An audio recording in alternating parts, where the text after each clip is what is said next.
Hey everybody, it's Hylian Alchemist, and welcome back to Let's Play Super Mario 64. In the last episode, we completed Little Lava Land, and in this episode, we're just gonna continue with Shifting Sand Land. Mission number 2 is Shining Atop the Pyramid. And this mission here, I had to do a lot of attempts when I tried to record this episode. I kept on dying trying to climb to the pyramid to get to that star. All because of those two freaking enemies here, like that, I forgot the name of that enemy, but it was that round, black sphere that shoots fireballs at you. And that fly guy that was around there too. They kept on screwing me over, and I fell into that quicksand pit as a result. So, what I decided to do instead, because I just don't have that much of the patience anymore, I'm just gonna say, you know, screw it.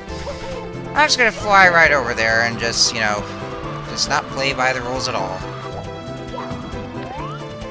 I mean, yeah, I know, you basically were supposed to get to the, or climb up to the pyramid, but I'm just gonna play it cheaply instead. And yeah, I didn't even mention those guys are here called the Fly Guys. They're different variations of the Shy Guys, which made their debut in Super Mario 2 USA. But those right here are called Fly Guys. There are actually two types of them. One of them will try to swoop down on you as one of their ways of attacking. Other ones will try to shoot fireballs at you, like that one around the pyramid was. Speaking of the pyramid, we're going to go inside of that, because that's what this mission is for. Keep in mind that once you go inside this pyramid, you cannot exit out of there. Not even if you try to wall jump to the exit, it's not going to work at all. You can't go back to the main course area, so you're basically stuck in there until you grab a star, or basically complete a mission from here. And these guys are here. Oh, they're new kinds of Thwomps here. Yeah, ray faces. Those are called Grindles. Yeah, you guys thought they were probably, like, they're gonna be called Mummy Thwomps, but they're actually called Grindles. As the name applies, they have those, creepy grins on their faces, which, honestly, they really creeped me out when I was a kid. So, I rarely ever ventured into the pyramid. There are a lot of things in this game. Like, no matter how lighthearted this game is, there's gonna be a lot of creepy things, like the eel, oh, and that freaking piano. But there's gonna be other things in this game, too. For a Mario game, actually. And this, rolling grindle is actually called a spindle. Get it, spindle? Not like those kind of devices that, that has, wrapped threads around it. But they actually are called spindles, because, you know, they just roll around like that. Well, that's not... Basically, that's not spinning. That's just rolling, so... Or they can kind of resemble spindles because of how those... Because of those wraps around them. So let's wait till this, Mr. Rayface right here comes over to us. It really reminds me of that episode of Brain Scratch Commentaries, when they did a playthrough of this game. Like when, Ryan and Johnny were making those kind of voices for the Grindles here, like, they're going like, "Hello, Mr. A-Face." Yes! I gotta admit, that was pretty funny. That Grindle right there will actually, help you out. Well, kinda help you out just trying to get across, or you just want to go around him as he jumps. Those kind of Grindles will just, like, jump around like that, in their own kind of direction.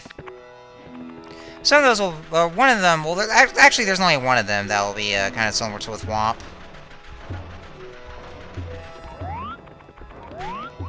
Yeah, excuse that little word slurring there. It kind of sounds like it. Of course, this being being my kind of Let's Play, you're kind of expect to hear that a lot.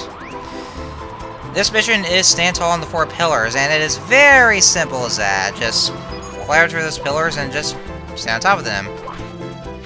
Except, of course, that is not the only thing you have to do. There is actually more to that. Because something will happen once you actually stand on all 4 of the pillars.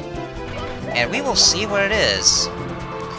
And you want to be careful with Klepto right here. Now that he no longer has a star, he has something else up in, well, up in his feathers. Or in his wings, actually. But I'll show that off later on. It actually does happen to me later on, but I'll show that off too, just so you can see what I mean. So after you stand on these pillars, the top part of the pyramid, it'll crumble and explode like that, and we have a new passage here. A little secret passage, so let's jump down to here. And all we have to do now is just wait till this platform's done descending.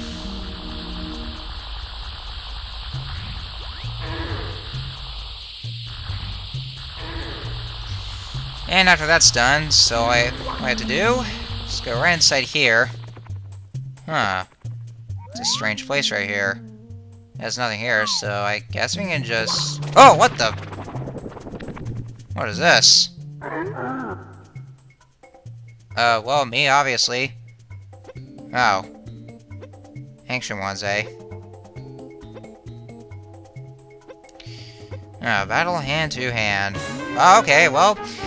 Guess what? We got a boss! We haven't had those in a while, ever since, the Thwomp King. Yeah, not for a long time, but...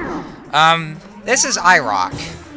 Well, I guess you could probably say iRocks, but... Like, since there's two hands, but... That's what they call it. Well, it's called iRock, so... What you do is that you just have to wait till one of the, until the one eye on each of their hands is open. And once that happens, you can just punch the eye, which is basically their weak point. And after one crumbles, then the other will try to push you out of the arena. But then you can just have your chance to punch the eye, and then the other one will crumble. So it's not that hard, but you just gotta be careful. They will try to find a way to push you out of the arena, so you do have to be careful of that. Other than that, though, we just gotta start right here. I see that bosses aren't much of a thing in this game. Since we haven't... Since it has been a long time since we last battled the Thwomp King, so... There isn't all that much as far as bosses go. Not counting Bowser.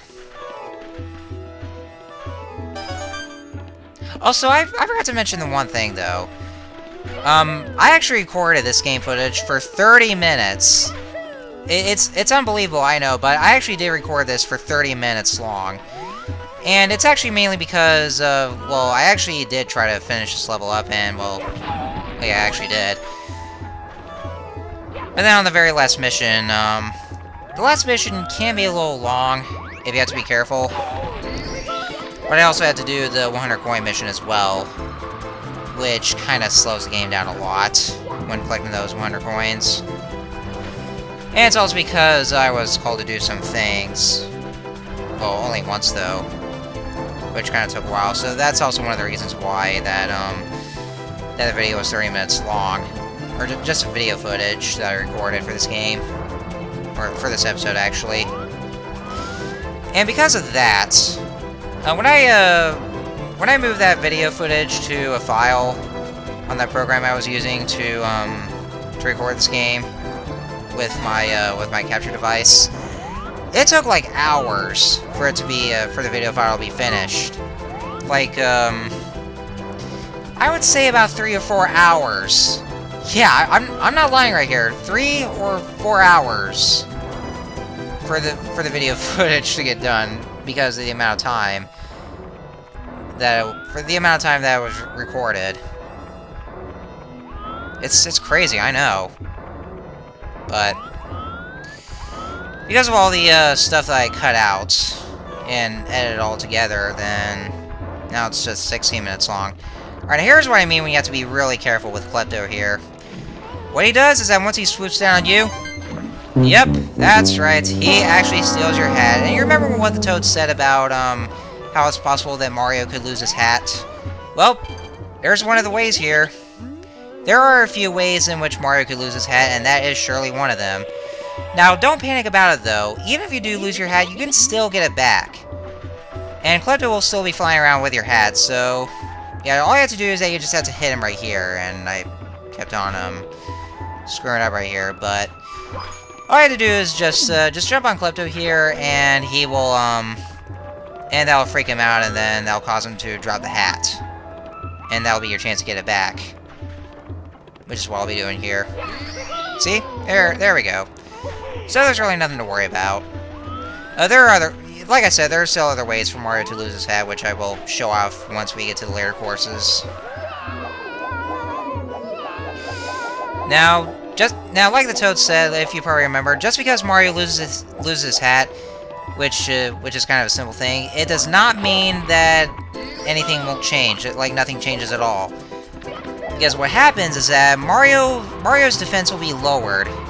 Like, he'll be taking twice as much damage, like, you know, how usually when, when you get hit by a Goomba, that 1 unit of your health would be taken away. Well, without the hat, then 2 units of health will be taken away if hit by a Goomba. So that would be an example of the amount of damage Mario would take without his hat, so you do want to be careful.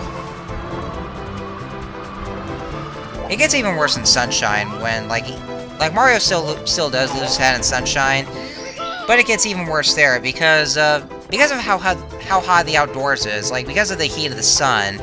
Then Mario will actually slowly start taking damage because of the sun beating on Mario's head, and so he takes damage from there.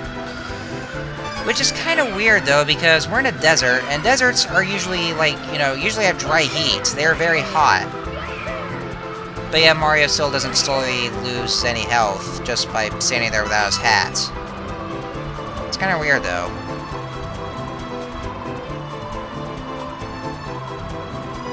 Though I'm pretty sure that Isle Delfino is probably just humid, and that this course is just has dry heat. I don't know.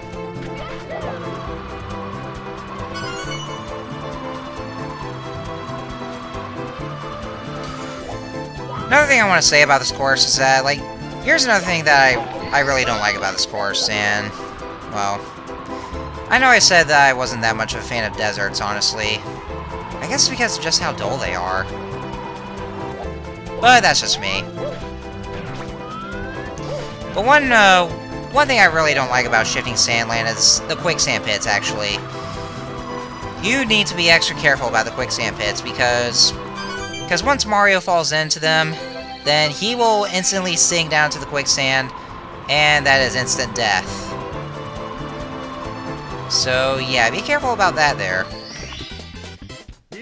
You really want to be careful about that. And the last mission here is Pyramid Puzzle.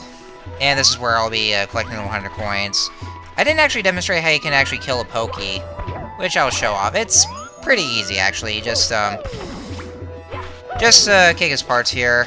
Once you actually kick his head, then that's when he's actually defeated. And you do earn blue coins from that, so they are actually very useful because of it.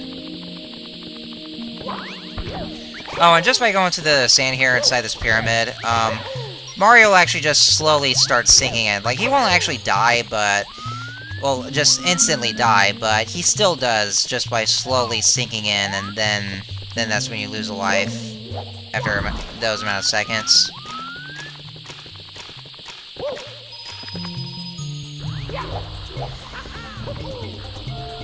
Yeah, since I didn't really like how Mario would sink into the quicksand pits quicksand pits very easily. A bit of a brain fart there.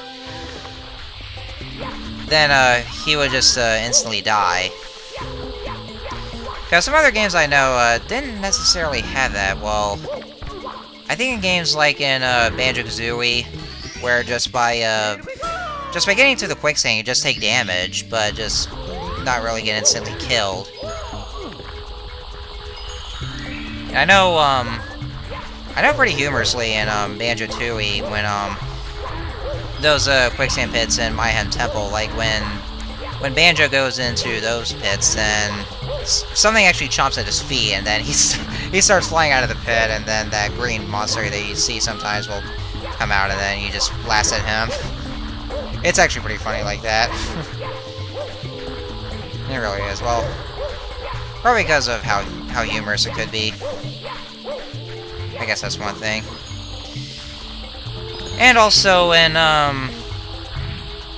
Donkey Kong 64, when you're in Angry Aztec. Just by getting to those quicksand pits, then you just take damage, basically. So it does get pretty frustrating whenever you just fall into the quicksand pits and then just instantly die in this game. That's one thing I really don't like about this course, because of that. And because those enemies kept screwing me over when I was trying to climb around the pyramid, they just knocked me down to the quicksand, and I just instantly die. And that's what really got me frustrated. But nevertheless, yeah, just by collecting those special coins there, then just collecting 5 of them, then there's your star. You really gotta be very precise with your jumps here when you're jumping from those platforms. Like, just take a closer look at where you want to jump to, and then once you think that you're confident enough to get down to that platform, then hopefully you should land on there very safely. You want to be very careful with that when you're jumping down to those platforms, because they can be pretty tight. And because the camera is so inconvenient in this game, you won't be able to look down while you're trying to control Mario. Like, you know, just get into first-person view where you want to see the platforms. You can only control the camera while in first-person view. But once you're controlling Mario, then it's going to be really hard to try to jump down to the platform. So you have to be really precise with that. It's not quite like in, well... I think Sunshine kind of fixed that, as far as I remember, with the C-Stick. Don't really know. But I think that that kind of issue was kind of brought back in Super Mario Galaxy, where you just control the camera with the control pad on the Wii remote. I don't know. But yeah, just be very careful with that, so... Anyways, Shifting Sandland is finally complete, and now we can move on to the next course. Woo! Yeah, we are getting this game done really fast. Well, since I am pretty good at this game, so... Next time on Let's Play Super Mario 64, well, the next course is actually located in the Star Door, which is where the next Bowser course is, so... Maybe we'll run into Bowser again there. Who knows? So, till next time, see you guys later.